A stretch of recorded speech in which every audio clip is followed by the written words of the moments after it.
The actors were set to appear in what later became the 2019 film starring Matt Damon and Christian Bale.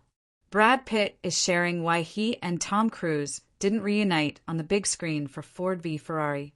The F1 actor, 61, spoke to The National in an interview published July 3rd to discuss his latest racing film, when he explained what exactly went down that prevented he and Cruise, 63, from starring together in what later became the 2019 sports drama featuring Matt Damon and Christian Bale.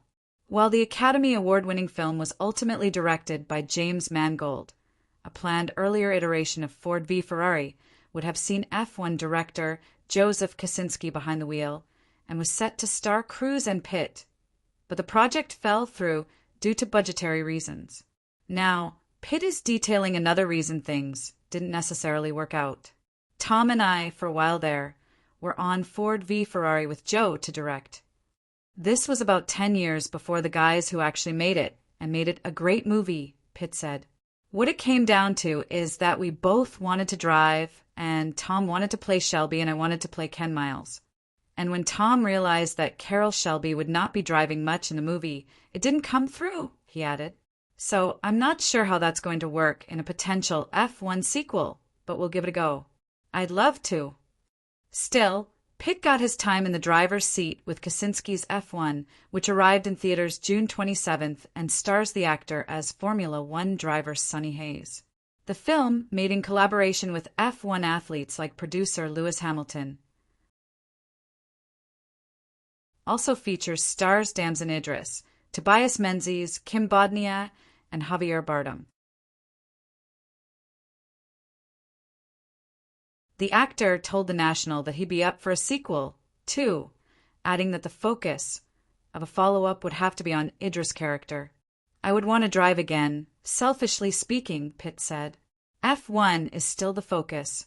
It needs to be on Joshua Pierce, Damson Idris' character, and the rest of the team fighting for a championship.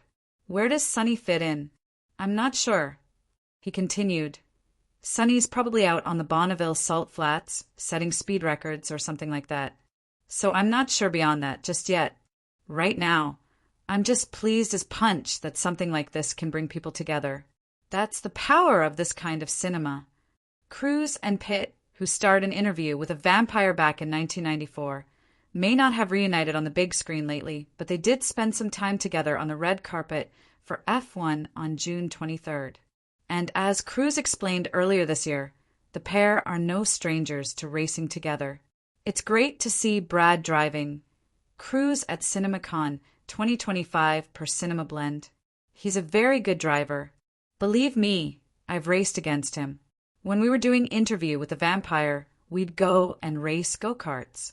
We'd literally finish and go drive go-karts all night. In a separate interview with News back in June, Pitt also shared his thoughts on a future team-up with Cruise, explaining that he'd be down under one condition. Well, I'm not going to hang my ass off airplanes and like that, so when he does something again that's on the ground, he joked.